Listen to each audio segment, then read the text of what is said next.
Hello friends. आज के इस वीडियो में हम लोग बात करेंगे बिहार एसटीईटी से संबंधित। जैसा कि आप सभी लोग जानते हैं कि बिहार एसटीईटी जो है दो खेमों में बढ़ चुका है, मेरिट लिस्ट और नॉट इन मेरिट लिस्ट। आप सभी लोग जानते हैं कि सरकार के द्वारा जो है मेरिट लिस्ट और नॉट मेरिट लिस्ट को इक्वल कर दिया गया है, यानी मेरिट लिस्ट को अर्थहीन बता दिया गया है। लेकिन यहाँ पे जो है सिलसिला जो है झगड़े का सिलसिला जो है मेरिट और नॉट मेरिट में जो है चलते रह रहा है। और इसमें कुछ ऐसे भी यूट्यूबर हैं जो इस मेरिट और नॉट मेरिट के झगड़े को जो बढ़ावा देने में बहुत ही काफ़ी मात्रा में अहम भूमिका निभाते हैं। उसी में एक है लेटस ग्रो विद गधावा।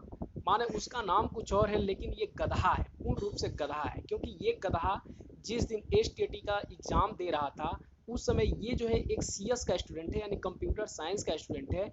ये मेरिट के लिए जो है बहुत ही तोबो ताड़ से जो है मेहनत किया होगा, मतलब दिन रात एक किया होगा कि हम मेरिट में आ जाएं और मेरिट में आ करके जो है अपनी बहाली सुनिश्चित कराएं। लेकिन ये गधे को आज जो है ये नॉट इन मेरिट में है, क्योंकि ये गधा खुद नहीं पढ़ सकता, अपने आप को खुद ही जो है मेरिट में लाने की इसकी क्षमता नहीं है। और आज दूसरे के ऊपर जो है ये उंगली उठा रहा है कि मेरिट वाले जो है एक्सीडेंटली पास कर गए, ये कर गए, वो कर गधे। तू भी तो एक्सीडेंटली ही पास कर गया, तू कौन सा मार्क पढ़ के पास कर गया है? तो ये गधा को ये नहीं समझ में आ रहा है, हर चीज का जो ये डिक्लेरेशन दे रहा है, एनसीटीई का जो है ये डिक्लेरेशन दे रहा है। इसको खुद ही नहीं समझ में आ रहा है कि ये सारी जो डिक्लेरेशन जो आज ये दे रहा है, क्या नोटिफिकेशन का ये डिक्लेरेशन कभी समझ पाया है कि नोटिफिकेशन में क्या होता है? इस गधे को ये भी नहीं पता है कि जो फॉर्म भरा होगा, जब फॉर्म भरा होगा, ये अपना क्वालिफिकेशन कहाँ से देखा है?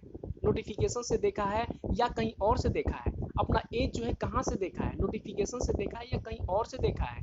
इस गधे को खुद ही नहीं समझ में आ रहा है। और ये गधा एक्सीडेंटली जो है क्रॉस कर गया, पास कर गया, और तब जा करके जो है ये क्वालिफाइड का रट लगाया है। लेकिन हमें लगता भी नहीं है कि इसका जो है एकेडमिक मार्क्स भी अच्छा होगा, क्योंकि इसका होगा ही नहीं। क्योंकि सीएस में जो 17,000 क्वालिफाइड कैंडिडेट हैं, और जितने भी क्वालिफाइड कैंडिडेट हैं उन सारे क्वालिफाइड को अगर पूरे जीवन भर अगर बिहार सरकार जॉब देती रह जाए तब पर भी फुलफिल नहीं हो सकता है। तो ये गधा उसी में रह जाएगा, इस गधा का होने वाला है नहीं। और ये डिक्लेरेशन दे रहा है, पूर्ण रूप से डिक्लेरेशन दे रहा है कि आलोक कुमार जो ने केस किया है केस हार जाएगा। ये अरे गधे, तुम्हें मेरिट में आने की औकात नहीं, अपनी सब्जेक्ट पे तो तुम्हें कमांड नहीं, क्षमता नहीं है, तुम अपने सब्जेक्ट को जो है पूर्ण रूप से फॉलो नहीं कर सकते, और तुम जज बने हो, जजमेंट कर रहे हो, जजमेंट कर रहे हो कि जो मेरिट वाले जो है केस किए हैं, ये किए हैं, वो क्यों नहीं केस करेंगे? वो अपने हक के लिए लड़ रहे हैं, क्यों नहीं करेंगे?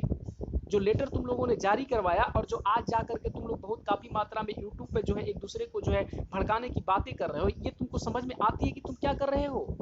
और बात करते हो कि नॉट मेरिट और मेरिट वाले की बात कर रहे हो कि मेरिट वाले जो है स्कैमर है, ये है वो है। अगर तुम्हारी इतनी ही औकात है, तुम जो इतना यूट्यूब पर फटफट फटफट बोलते हो और दूसरी चीज का डिक्लेरेशन दे, तो तुमको तो खुद ही नहीं समझ में आता कि डिक्लेरेशन किस चीज का देना चाहिए। तो क्यों नहीं जांच करवा ले रहे हो स्कैमर का? स्कैमर का जांच करवा लो, तुम्हें समझ में आ जाएगा कि मेरिट क्या होता है और नॉट मेरिट क्या होता है। तुमने तो आज तक कभी मेरिट में आया ही नहीं, तुम्हें क्या पता चलेगा कि मेरिट में आने के लिए क्या करना पड़ता है? तो तुम जैसे गधे सिर्फ गधों को गधा बना सकते हैं, लेकिन घोड़ों को गधा नहीं बना सकता। तू मेरिट नॉट मेरिट में है और नॉट मेरिट में रहेगा, और तुम सोच लो तुम्हारा कभी जॉब भी नहीं होगा, क्योंकि तुम इसी के लायक हो। 17,000 लोग क्वालिफाइड हैं, अगर नियोजन इकाई में भी होगी तो तुम सोच रहे हो कि मेरिट वाले जो हैं उनके पास एकेडमिक मार्क्स कम है। अभी तुम गधे हो, तुमको समझ में नहीं आ रहा है कि तुम क्या कर रहे हो। जितने मेरिट वाले हैं उनका उठा के देख, 95% लोगों का जो है मेरिट जो है एकेडमिक मेरिट जो है बहुत ही काफ़ी है। तुम सोच भी नहीं सकते हो, तुम क्या समझ रहे हो? तुमको खुद ही नहीं पता होगा, तुम खुद ही नहीं सोच सकते हो कि मेरिट वाले का एकेडमिक कितना अच्छा है, और तुम लोग जीवन भर झुंझुना लेके बजाते रहोगे। अभी तो मान के चलो कि अभी ये जॉब होने में भी बहुत समय लगेगा, नियोजन इकाई में जाए या किसी भी तरह से जाए, इसके बाद समझो कि जॉब होने में जो है 10 साल लगेगा, पता चला कि तुम्हारा एज भी क्रॉस कर जाएगा।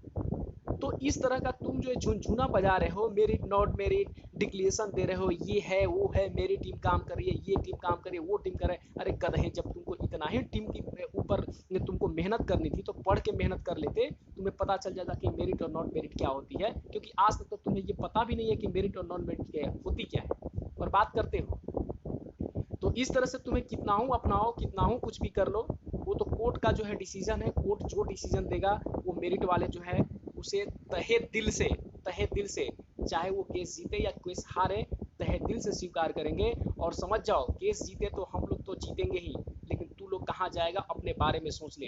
अगर केस हम लोग हारे तो तुम लोग लोगों से बेटर हैं, हम लोग मेरिट वाले हैं और मेरिट एकेडमिक में मेरिट है, जॉब तो होगी तय है, ये समझ जाओ। लेकिन तुम लोग अपने बारे में सोचो। धन्यवाद।